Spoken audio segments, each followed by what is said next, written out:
guys. A lot of times these shows, when we're sitting here talking about the Pacers versus the Wizards in the regular season, They get a it's little not exciting. it's not the easiest, but man, this is a great time of the year. All the games count, all the games matter. Everyone's playing. I'm excited for these series. What's going on, guys? I can't believe how good these playing games have been. Awesome. I was surprised. I really thought they were going to be. You talk about the Pacers, not that level of bad, but yeah, I really thought. I thought they were gonna be bad too. Yeah, I really thought they were going to be like interesting games. I mean, I was at a trivia night last night, and they had the Bulls game on, and my dad that was with, he was like, "Oh, this game's over," and like he kind of checked out. And then later, I was like, "Oh, the Bulls won," and he was like, "What? They were down 16." And I was like, "Yeah, man, it was a crazy game. Good finish at the end." Yeah, it was good. First ever MVP. comeback in NBA history, Brian's dad. Come on, Yeah. dude. You must not bet. You don't think I these- will these say games are over. NBA/basketball, because he likes college basketball a lot more. But I do think NBA basketball is like the one thing where I'll like have league pass on, or like I'll be like having people over, and the difference is of people being like, "Oh man, we're still in this game." There's other people that's like a 9-point game, and they're like, "Oh, we're getting killed," and it's like, really, man. Like the reason that basketball is my favorite sport is like I said, you can go to the bathroom or go get a drink and come back to a different game every single time. You can come back to a 10-point game and then you go piss and you come back and it's tied. It's crazy. Like it's a fun sport. But yeah, DeMar DeRozan's daughter, MVP for the Bulls. It was a good game to watch. All right, we'll go every series, how to bet it, just a few minutes on each series. But before we get to that, we got 2 games tomorrow. We'll get to those just quickly. Anything, I'll ask it this way. Anything happen in these 4 playing games that change your perspective, just sort of big picture going forward? Not for me. No, yeah. I'm actually surprised to see money coming in so much on the Timberwolves. They're now 20 cents more expensive. It's kind of shocking to me. Up to 5, right? Yep, up to 5 on the spread. I wish McAfee were here so we could rub his nose in it. He's been talking nonsense about our Thunder all year, and we kept telling him 10-1, 12-1. So we it's too bad he's not here for us to stick it to him. But yeah the Thunder looked good last night. I did a thing that I don't usually do is I live bet the Thunder at plus 110 in the 4th quarter, and I usually don't do that because if you get live betting and you lose value on a line because they were better than that like price wise. But I was watching that game, and in my head I was watching my brother, and I was like, dude, I just don't see them lose. Like they look good. Like they really looked like they were ready to finish off a game, which is crazy for how young they are. But they played really well near the end of the game. I live bet SGA points, but I end up splitting. I got 29.5 and 30.5. Yeah, I will say, I mean, you're a Brandon Ingram crazy 3-point shot away from that being like a 3-possession game for the Thunder. Yeah. Like you really were. Yeah, I think the play, I mean, anytime a game that close, you can always look at a play that changed the game. Two plays. I think, who was it? Richardson, who got the cheap shot in on Giddy when the Pelicans had all the momentum and gave. What was that? That was so really stupid. Like, so I will say that's actually when I bet them. And that's funny. That's when I bet them is because the more experienced team was making the dumb mistakes. So I was like, dude, if that's the case, I'm taking the better team, I think. And I think Pelicans had the ball up to like a minute and a half left. And it's like, a bucket here. It doesn't end it, but 4 or 5 with a minute to go. Yeah, crowd's going crazy. It probably would have ended it. And SGA got a strip and he took it the other way to lay it up. SGA was incredible in this game, but nothing really changed for you guys. Big picture. My one would be, I'm just not a believer that the Lakers are some threat to make this deep run. Okay, yes, that's so true. That is so true. I get people picking them against Memphis. I'm surprised, and we'll get to that series. I'm surprised that line's that low, but I just have a hard time seeing them sustain that. I mean, Minnesota was so bad. I'm not really buying the Lakers. I guess that's my takeaway. Yeah. Hey, I'm not buying Lakers either. I saw someone tweet as if NBA is literally just one player versus one player. They said, who on Memphis is guarding LeBron? And I was like, it's not about who's guarding LeBron. It's how are the Lakers going to stop Memphis? Lakers defense has been torrid. Right. Absolutely. Yeah. These games tomorrow, we got Heat 5.5 point favorites over the Bulls, total 209.5. The unders have done well if you play them right away. If you played the Raptors Bulls under later, you got burned because it was right in the middle, went from 217.5 to 212.5. Anything for you guys on this game, Miami and Chicago tomorrow? I think it's really hard if you're trying to sell me a Bulls ticket. I mean, that sounds mean, but I mean, you were waiting for the Heat to turn up in that game because how good they have been in clutch situations. And the Bulls, I mean, I just don't think they have the roster. I don't know. They looked good yesterday. They made a nice comeback, but yeah, I just have a hard time going against like a backs against the wall Heat team that we've seen actually step up when they need to. Yeah, I'm not very excited about that game. I just know that I'm gonna play Bam's points because it's gonna be 18.5. Oh, they released them already? They didn't release them this morning. What is it at? Oh my god, I fucking the man. Oh, she's the curse words. I'm freaking Yeah. the man. 18.5. I knew it was gonna be 18.5, and I'm gonna bet his points, and he's gonna finish with 11. What's the angle of that? Vucevic isn't athletic enough to guard him. Correct. Even in the post, I don't think Vucevic will. Yeah. It was working in their last game. They just went away from it. Jimmy 26.5. Ooh, that's I will say if no, you go first, Will. No, I mean you said you can't sell you on a Bulls ticket. I agree with that. I'm not dying to bet the Bulls here. I wish we did the show Tuesday because my picks were on point. I liked Atlanta plus the 5. I'm just really down on this Miami team. I think the roster around Butler is old. The roster around Butler's old. The supporting players aren't good. They can't score. I think they've been outscored for the season just over the 82 games. I think people see Miami and they give them the benefit of the doubt. I know they got Butler. They're home. They got the best player. They got the better coach in Spoelstra. But man, I don't know about laying 5.5. I would probably look towards the under here. I think both, Chicago can't shoot. Miami has trouble scoring. I'd probably look at an under. Yeah, and I'll come back. What's the total set for this one? 209. 209.5. Yeah. Got that down. I'll come down to you too, Will, and say that just because you can't back one team in the playoffs doesn't mean you have to, right? Which is big. I wanted to kind of preface this show with that too, is because someone like me and Brad, I know that bet a lot of player props. I've kind of harped on how sharp these lines get in the playoffs, and so far I'm 1-1 in these play games with the plays where I do all same game parlays. The first one was Trae Young. I had him under 26.5 because I didn't like the under 24.5 actual line, and he ended at 25 with bullshit free throws. And then last night I had an alt same game parlay with OG Anunoby that missed because he had 13 instead of 14 points. So it's kind of funny where I was upset I lost yesterday, but I lost both of them and won one of them by the 0.5s. So kind of a nice way to show evens out. These, I mean, it's a nice example to show kind of my point that when you get to these playing games and playoff games and there's so little games on, these lines get really sharp. So yeah, I think it's if you don't absolutely love it or you don't see an angle, you don't have to bet it. How about Minnesota OKC? I'm assuming Gobert's going to be back. We're at 5, total 227.5. I think with Gobert and Towns, you're playing two bigs. I think it's too big. I think they're just going to be too slow getting back in transition. We saw Oklahoma City last night. They like to run. And you got Gobert, you got Towns. That's just a slow team. I think that's a good matchup for OKC. They're going fast and loose. I know Minnesota's got an extra day of rest, extra day of prep, and we should probably say that about Miami too. They got extra day of rest, extra day of prep. They're home, haven't had to travel, but I think this is a good matchup for OKC. I don't know who on Minnesota guards SGA. I guess they'll try Edwards. Would you try Conley because of his experience? That probably won't work. I like the Thunder here. I love them as a dog. I haven't liked them the past couple weeks of the regular season where they're 10-point favorites against these tanking teams. They didn't play well the last couple weeks. But look, I like the points tomorrow. I like OKC. What do you guys think? I kind of like the points here. I just can't think that Minnesota is going to be up for this game. I feel like their window to be up was last game when they had the Lakers right where they wanted them.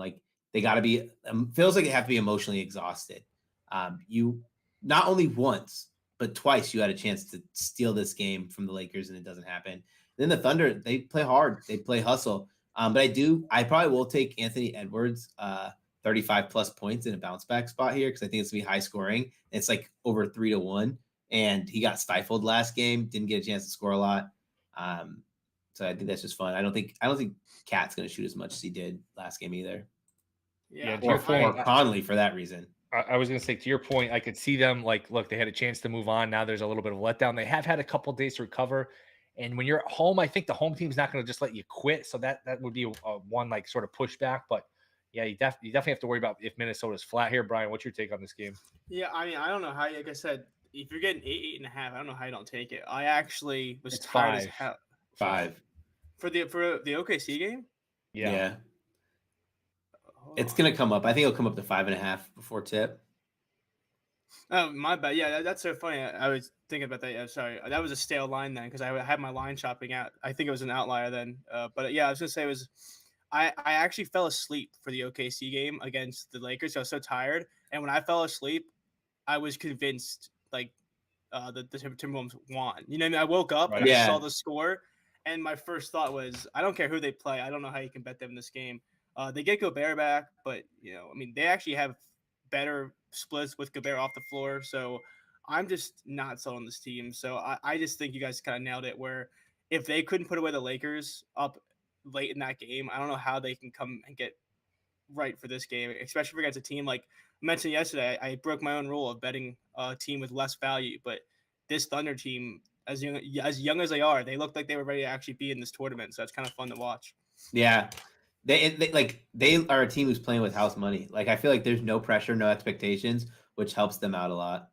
Yeah, I mean, me and Will talked about it a lot in college basketball. If you're the big favorite in this March Madness tournament, Get a little tight. you get a little tight, you start pressing. If you're like the 12, 13, 14 seed, you have nothing to lose. That's the Thunder right now. I mean, no one even thought they're going to be here. They feel like a college team too, just the way they play. They just drive and kick. They don't play with a big. It's just sort of a funky team. They shoot a bunch of threes. They're a little like a mid-major team. I hope they win. They've been fun. They've been good to me as a better. They're fun to watch. SGA is just incredible.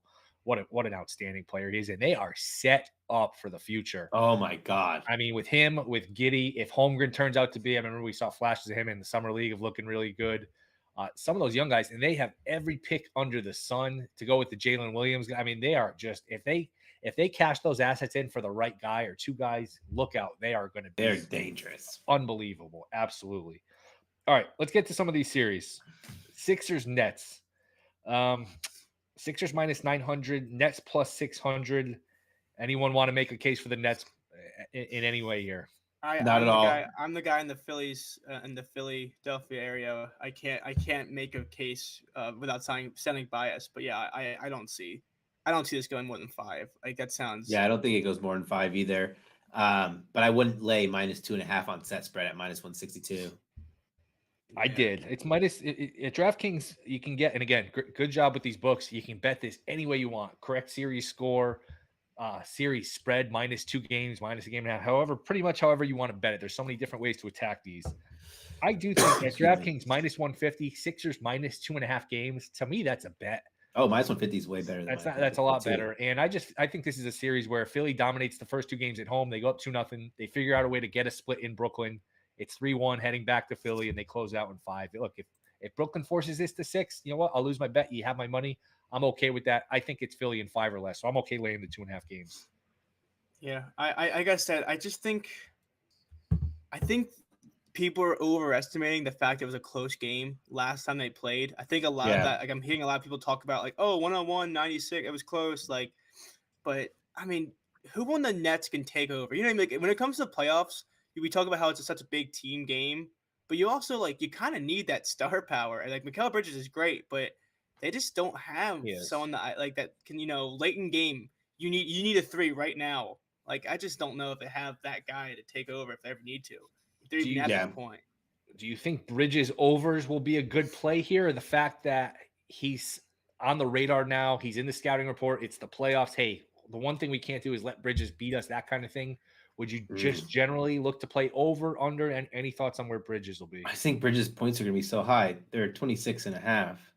I will say this. I take that and I raise you this. I was looking at Mikal Bridges. You can bet his playoff over under on DraftKings to average over 26.5 points. That's interesting.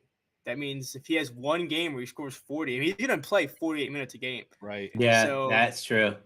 So I think if he averages 26.6 in a 5-game series, you win the bet. I think it's kind of an interesting market. It is an interesting one. Is that enough for you to bet?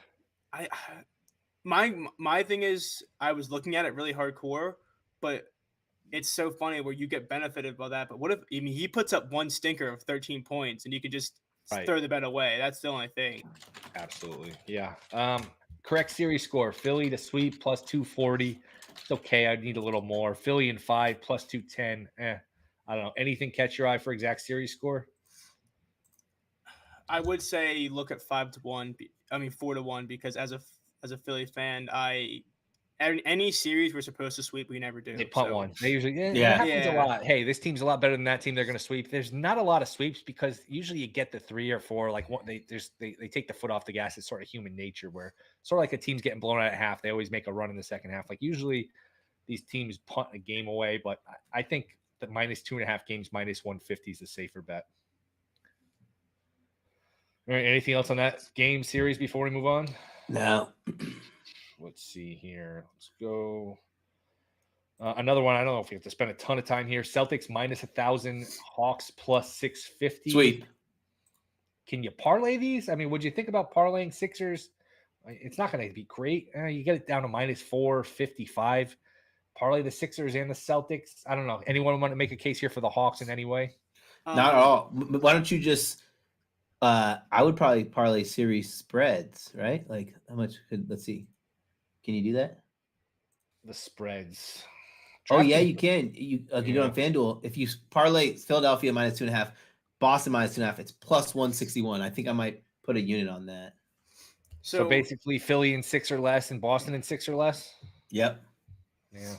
I combat that and say this. I was actually looking at Boston. 5 or less. You can get so I was looking at this. I might play. You can get Boston at -1.5, and you can parlay that with Joel Embiid to lead the Sixers in rebounding for that, like to lead the series in rebounding. That's what I was looking at. It's -110 because I don't see anyone out rebounding Embiid in that series. Yeah, that's a good one. Yeah, I would have done Harden assist, but I'm too worried about Spencer Dinwiddie and his recent assist uptake. But yeah, I think this is such a tough thing because Boston is one of the top defenses in the league in terms of switching, and the Hawks rely on pick and roll offense, and that's all they have in their bag. That if you just make them shoot, they are not that great. Like their shooting range, like in that like 10 to 18 floater range, is like top 3 in the league. Outside of 20 feet, they're bottom 3 in the league. So this is Boston or Atlanta? Atlanta. So I'm saying if Boston switches on the PNR and doesn't give them those little floaters and makes them like shoot actual jump shots out around the key, like I just don't see them having the success. Like they don't have enough 3-point shooting to get the variance to be like an underdog that can sweep or like they can get a few wins. I think it's 5 games. That's my prediction. I don't think Atlanta's terrible. I mean, with Young and Murray, that's a lot of guard talent. I think their length the other night really bothered Miami with Capella and Okongwu. That being said, I mean, if Atlanta won this series, that would probably be one of the great upsets in NBA playoff history. I mean, they're not winning this series, right? I think it's 5. If they win this series, Jaylen Brown's out of there so fast. They're gonna blow that thing up. Yeah. So I mean, if you want to parlay the Sixers series with Celtics series and find some baseball game you like, look, it's not sexy to do the -455. Like what Brad said, you can lay a game and a half with each of them and you get plus money. It's a little dicier. Like I'd be shocked if the Celtics and Sixers don't win this series. So the case for the -455 is, hey, it's basically free money, and I think it is. So I don't know. Would you guys? I mean, you guys are looking to lay 450 on that, but it's not going to lose. So I don't know. Is that worth it? I don't think so. I think it's. I like the spread idea because if these teams are going to win, you think they're going to win it fairly fast and get out of there. I don't see them like struggling. You hope. I just don't see Atlanta winning a game unless like Boston deals with a bunch of injuries. Oh, I could see them winning a game. I could see them. Well, that's a good question. Who's more likely to push it to 6, the Nets or the Hawks? Nets. The Nets, sadly, Maybe I'm too high on the Hawks. Maybe I'm going by the other games. I think the Hawks win a game. I think it's 5 games, but yeah, I think that the fact that you can get Celtics -160 for it to be 6 or less is kind of nice. Like their spread at -1.5, like even though it's juicy, I think it's kind of worth taking. I don't see this team going 7 games or 6 games. Like, yeah. Goldboys Live, Picket Sports, Boom Fantasy. Check them out. Celtics to sweep +230. Celtics in 5 +190. Any thoughts? Probably.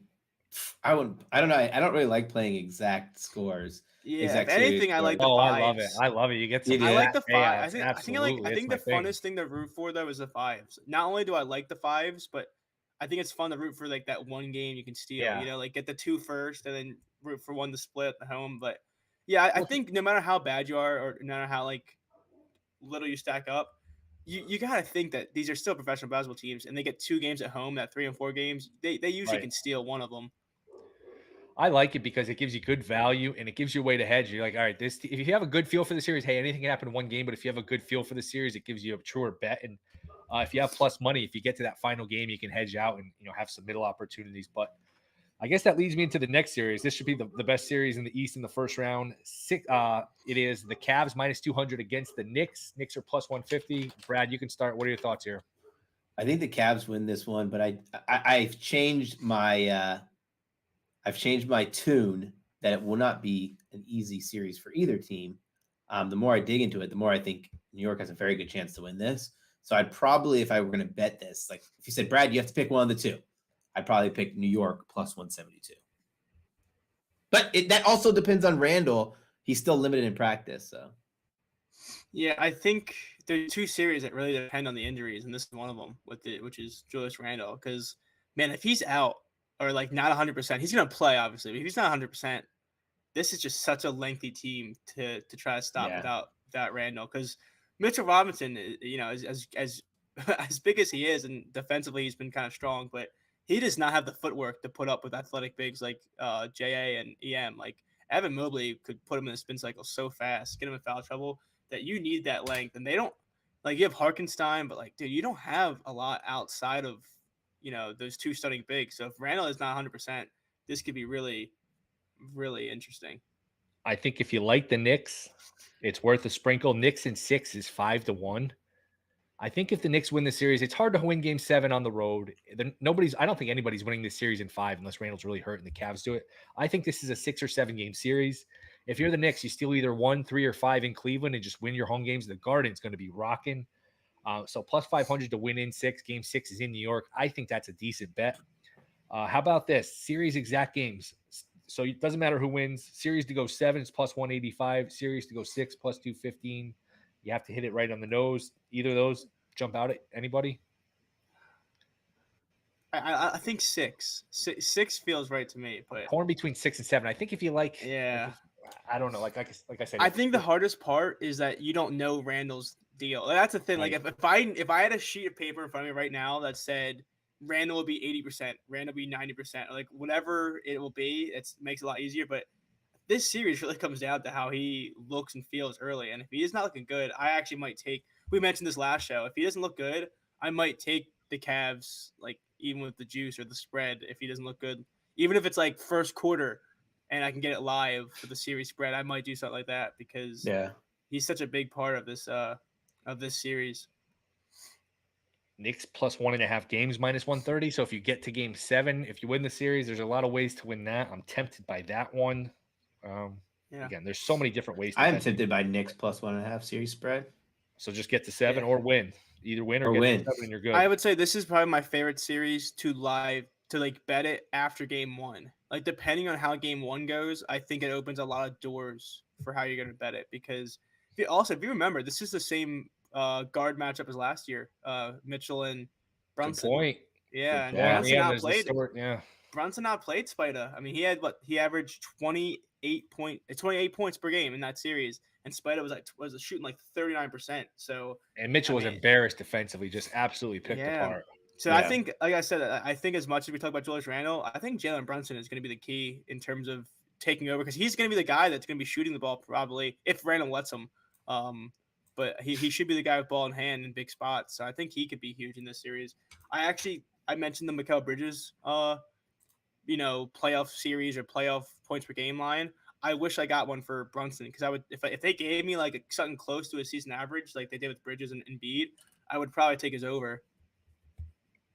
All right. I think we covered that series. Knicks are plus 165. Another really fun series, and I think this line is inflated. I really do. And I like Sacramento here, plus 220. The Warriors are minus 275. I just think the Warriors are living on reputation. They haven't been good on defense. They haven't been good on the road. I know these teams can flip a switch sometimes in the playoffs, and I wouldn't be shocked if the Warriors did it.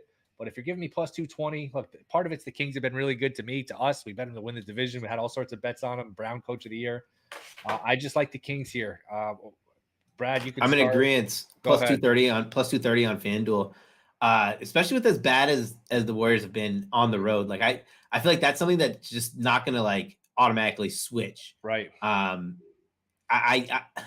like you said, a lot of betting on reputation here.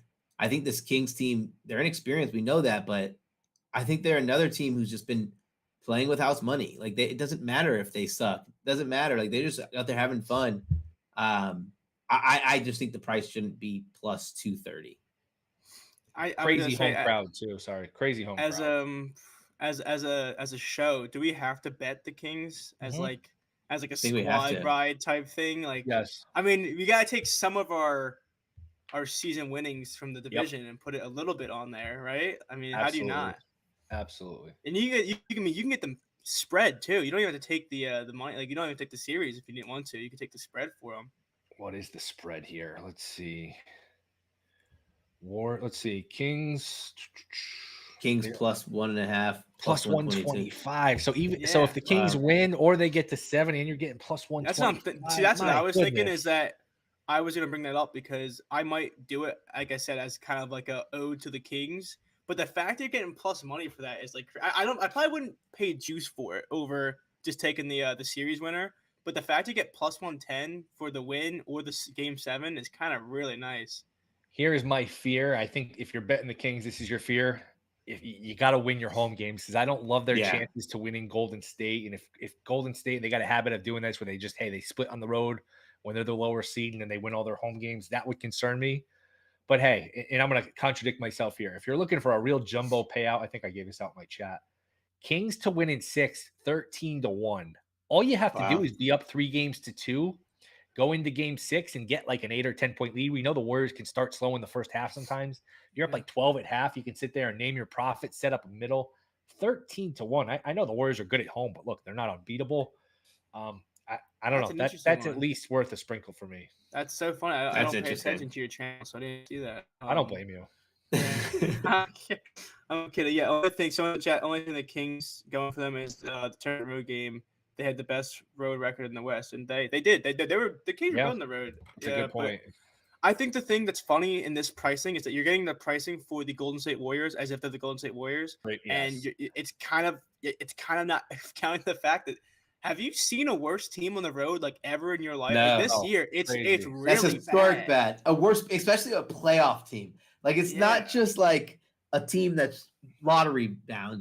Like, this is a freaking. I mean, they've had some home games where you sit down and you sit in your chair and you turn on the game and you're just like, what am I watching? Like, it's crazy to think how bad they've been. Somebody, I forget who was making this point, and you guys are too young for it, but when the Cowboys were a dynasty in the early 90s, like, there was a playoff game mid-90s, like 95 or 96, where they were favored over like the Panthers or something, and it had no business. It was totally on reputation. I'm trying to think of who made the point, but it feels a little similar to that, where it's like, all right, they're a dynasty, but they're just being priced based on past years. I don't know that there's anything this season to justify that. The biggest thing is that the only thing you have to worry about is if you publicly say you're taking the Kings, you have to deal with all the Golden State Warriors fans with the loudest Twitter, like, out of the woodworks. They always come up out of nowhere. Crazy. What was that? Yeah. Golden State could win, but you're getting plus 230. 4 rings. Yeah, it's a whole thing. Yeah, you got to deal with all that. But other than that, I do think this is like I said, it's game 1 again. How will the Warriors look in game 1 on the road? That's going to be how the series will kind of set up. So all right, well, we got 2 more series here. Let's just get this. Suns is down to minus 500 because we don't know 2 of the series yet. Suns minus 500. Anyone want to make a case for the Clippers here plus 370? If I had a healthy Paul George, don't. That's what I'm saying. No, I don't want to make a case. Do we think that's a good play? That's a good question. Do we think he plays this series? I think he tries.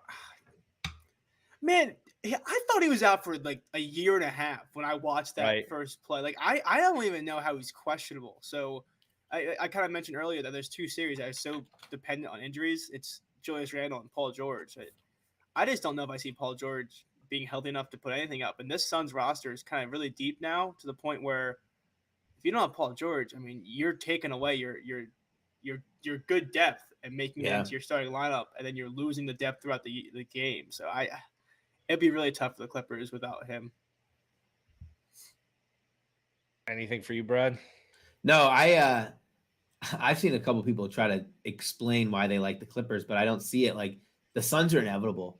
Every time I watch them, like, it's like, for them, I was worried about how would they be, how would they gel? But it's just shooting practice for them. It's just shoot around. Like, it's so easy to them. Like they're just gonna outscore everyone. I totally agree. If you like the Clippers and you don't think, let's just say you think, hey, Paul George isn't going to play till game 3, maybe you just wait for the Suns to probably go up 2-0 and you'll get a monster price on the Clippers. It's 370 now. You'll probably get 10, 12. I don't know, something crazy. You'll get 10, 12 to 1. If they're down 2-0, you'll get a monster price. So maybe that's the way to play it. Anything in terms of games, exact score, there's just too much uncertainty here with George. Too much. You gotta get. I gotta see George on the court and playing well. Right. Yeah, I think Paul George is one of those guys too, where everyone likes to hate on him or like, oh, playoff P, like they kind of give him like a hard time. But his role on this team, like defensively and overall, it's like underrated. I feel like he becomes a meme sometimes to like certain NBA fans. Yeah, it's just funny to them, but I don't think people realize how important some of these guys are to their teams. Hey man, when you hit the backboard, I don't care if it's in the bubble. When you hit the backboard in a playoff game, that's going to stick with you. That's stuck with them a little bit. That was an all-time gag job. Clippers. If you think the Clippers are going to win, they're probably not going to sweep or win in 5. They're 9-1 to win in 6. They are 11-1 to win in 7. Would that be a better way to go, or just wait to them to get down 2-0? If you think they're going to get down 2-0, I don't think they're going to get down 2-0. No, you don't think the Clippers are going to get down 2-0? Oh. I thought you said Suns get down 2-0. No, I'm saying if you like the Clippers, just wait. Hey, I want to bet the Clippers. I think they're going to win this series, but they'll probably be down 2-0 in Phoenix, and you get a monster payout. Or you could just say, hey, I think the Clippers are going to win, but they'll win in 6 or 7, plus 906, plus 1107. I'm not betting. I'm not betting. I'm just playing the other side of it. Okay, I was just saying I was good on that. Yeah, I also just think it's also you're talking about like taking the money line spread for the series, but if they get down 2-0, you can also take the spread too. Like if you think they're gonna have a surge, you could always just like kind of fill out the series as you need to. Right, and again, let's do it this way. We can parlay. We think we all agree the Suns are winning this series. I would think so. I think so. It would be a massive flop if they lost too. That'd be crazy. Suns, Sixers, Celtics, all to just win their series. You don't have to worry about games, anything exotic. Just all 3 of them win. Minus 217. Little bankroll builder. Man, I don't. It's so hard for me to. None, but it's so hard for me to bet that price. And it's just more pricing. I think it's there's too much. Look, I've been there. I think that's a younger thing. I think I've always been there. I'm coming around to it. It's like it's. I'm coming around to it, but man. Go ahead. Sorry, I'm not meaning to cut you off, but it's just, let me explain myself a little bit more. If I'm betting something at a minus 200 something, I want it a one single occurrence. Like I only want one thing to have to happen. It doesn't, like, you're right. Like that, if you do the math and you value on it, it's totally great play. Just for me personally, I just want to be able to try to get one thing correct instead of 3 for that price. I'm kind of in the same boat where it's like, I don't mind paying Vig, but it's like sometimes it's like one crazy thing could screw up so much. I mean, I've seen Joel Embiid break his face Durant 3 blows times his in the knee, playoffs. Durant, I get it. But at minus 217, it's not like you're laying 2,000. At minus 217, I'm probably going to bet this. And again, people don't like to lay. People want to bet $1 to win $1 or bet $1 to win $10. People don't want to, risk 2 to win 1. It's just, it's sort of, I think it's a flaw in our mindset. And I'm still guilty of it sometimes where, man, I got to risk 200 to win 100. That doesn't seem fair, but I mean, what, Sixers, Celtics, Suns?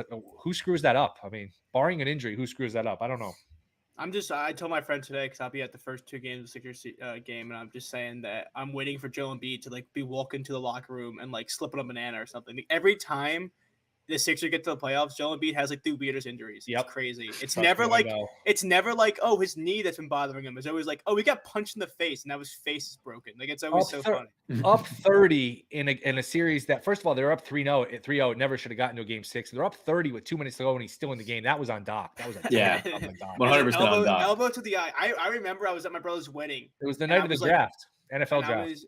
I was at my brother's wedding and I was beyond pissed. Like, they're like, hey, bro, what's going on? I'm at the bar. I'm like, fucking Joe Embiid. Like, I was like, fucking bro. And I was so mad. I'm like, all right, Jesus, man. Like, well, even before that, he had an Achilles, something. Well, it wasn't an Achilles. It was some sort of hand, some sort of injury. Joe Embiid, healthy playoff, that's all I'm asking for. By the way, if Embiid, he's going to win the MVP. If he does not get out of the second round, all the Sixers fans, all the Embiid fans kill Jokic for not winning it, going to a finals, winning a finals. There's going to be some pressure on Embiid to at least get to a conference finals. If he goes out in the second round after winning MVP, they're gonna hear it, and rightfully so. The only thing that'll suppress it if like the Nuggets also get like swept or something. That's the only thing we got. I don't know if Embiid, but look, Jokic has been to a conference finals. I know what you mean, but Jokic's been to a conference finals. If Embiid losing the second round again after winning an MVP, I don't think it's going to be. This pretty. is the year to do it too, because this is the one year where, knock on wood, but everyone is relatively healthy for this run. Like every single year, I feel like, which is good. I'm happy that we rested better this year, because every single year it seems like we're limping into the playoffs, and this is the first year in like the last 3 years the Sixers kind of feel in a place where they're healthy. I actually I had a free bet. I used it to get them 9.5 to 1. I hate it as a fan, but they get past it. I think whoever gets past like the East is gonna have like, the best shot to win it, as we said. So they can get past the Celtics. I do like their chances as a roster. I just have to look at it almost unbiasedly, because as a fan, placing that bet like hurt my soul, because I have no faith in this team ever. I've had futures at great numbers the last 2 years, and I don't even want to relive it after that Hawks series. And last year they should have beaten the Heat. It was just so frustrating. All right, final series. It's an interesting one. Grizzlies have taken some money. I can understand why. I like the Grizzlies here against the Lakers. I just think they're younger. They're more athletic. I worry about LeBron running out of steam. I like Memphis. What are your guys' thoughts here, Grizzlies, Lakers? Love Grizzlies. I'm betting that series price with confidence. At no point did the Lakers. Have you bet it yet? No, because I was trying to hopefully I was hoping like LeBron would get the LeBron pump, but it hasn't happened. Like I thought. The other way, right? Yeah, it's going the other way. Minus 136. I was expecting to get the LeBron pump, but didn't. I talked about this on Bet the Edge for NBC, where if the Lakers were to play a team that was really drive oriented, didn't move the ball a lot, I think defensively that would be their best suit. Now they play against a Memphis team who's really good at moving the ball around, will require lateral movements defensively. They're just not, I don't want to say smart enough, because that could be an incorrect way to say it, quick enough laterally moving around defensively, where I think it'll be a tough time for the Lakers to win this series. But I mean, it's hard to doubt LeBron, but I mean, I just think that this price is still, even at 136, I think it's still a good price for the Grizzlies. Yeah, I said, my only worry in this is we talked about how it's not about who can guard one single player, but my biggest thing is without Adams in there, I really worry about Anthony Davis in terms of if he's on, he's very, very tough to stop when he gets going. But it's very a lot too, and the Lakers get to the line. Yeah. And so that's my thing. To go conspiracy theory, and it goes against my pick of the Grizzlies. Who does the league want in the second round? Do they want LeBron and Davis and the Lakers, or do they want little small market Memphis? You got to be concerned about that a little bit. Yeah. No, I agree. I mean, I just watched Operation Flagrant Foul on Netflix with Tim Donahue's story, so I'm all for it. Good? It's really good, actually. It's actually really good. They have a lot of them. You should watch them. Untold on Netflix. There's like a Malice at the Palace one. There's a bunch of them. There's one about End One, the brand, the shoe brand. There was a Manti Te'o one too. I think it was during football season. Good. So I was too busy to watch it. Yeah, but no, they're all good. They're all good. I saw that one like a month ago. But yeah, they're all really good if you haven't seen them. But yeah, I think it's one of those things where it's weird to think that the Lakers are an underdog because of LeBron, AD, and some of that. But I just don't think they're a better team. Like, I agree. But if it gets close, then I do think, you got to start a little bit worrying about the star power. That's the only the worry is if it gets to like game 6 or 7. What any exact series score before we get out of here? Grizzlies in 7 plus 330. Grizzlies in 6 plus 600. Wait, how much was Grizzlies in 7? Plus 330. No, not bad. Grizzlies sweep. LeBron or Davis gets hurt, and this is just a total mismatch.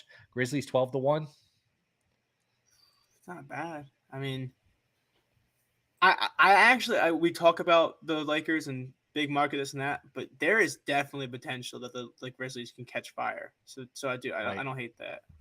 Right, and I wouldn't totally count the Lakers out. Like I picked Memphis. Would I be shocked if the Lakers win? No, but I do like Memphis here. All right. Anything else? We covered all the series. We covered the playing games. I think we're good. Let's win some money here in the East Coast. I mean, I think it's time we go this outside. This is an exciting time. I also think we talked about, you mentioned it beforehand, like you kind of drag your feet a little bit through the regular season near the end of it. But this is a fun time, especially great time of year. Baseball it lets every you day, focus NFL too. draft. It's the best. It lets you focus. Bryce Young's line got smashed, so anyone who listened 3-1 on Bryce Young feels great. I'll say this any day of the week. I will take 2 or 1 basketball game on a certain day. That's Oh, going to be yeah. a good game to watch. Then have to flip through 8 that you don't know you're going to Fact. get. Especially the 100% first fact. round. There's just, you wake up, there's a game on, you go to bed, there's a game on. It's just wall to wall. I love it. I love this time of year. I think March Madness is up there for best time of the year. October, when you get Well, playoff baseball in the NFL, it's right it all there. segues into each other. It's like it's an extended best time of the year. It is. It is. Yeah. You mentioned the draft. Before we get out of here, any idea? Are you buying this idea that the Texans at 2 won't pick Stroud and could pick Carter, or they could pick Anderson or somebody else, or trade the pick? I'm buying it. You are. I literally was on BetMGM before all the pre-draft coverage started. And I made this statement, and I swear to you, people came out of the woodworks to tell me how wrong I am. But I said that it's not a guarantee the Texans take a quarterback here. Remember you saying that? You said that even last year. I remember you saying that. Yeah. It's before all the pre-draft coverage started, because the Texans aren't a quarterback away from being good. If they go and they take a good Anderson, they take a good offensive lineman, good defensive lineman, they'll probably trade their pick to take offensive lineman, but that could be the start of them building something. And I don't think they're a Stroud away from being good. And this is no knock on Stroud. I think Stroud will be an okay quarterback. Yeah. Interesting. All right. Anything, Brian, before we bounce? Now I'll let you guys handle those markets. I love the NFL draft, but I don't have options to really bet on it here. So I don't We spend can't bet the in time. Connecticut either, so it's tough. Yeah, It so is I don't tough. spend as much time as I usually some of you guys would to take the time to do that. All right. Appreciate you guys listening. Brian, Brad, appreciate it. Pickett Sports, Boom Fantasy, Goldboys. Check it out. We'll be tweeting out our plays, giving out our plays in our channel. So thank you for listening. Good luck on all your plays. Enjoy the playoffs. We'll see you next time.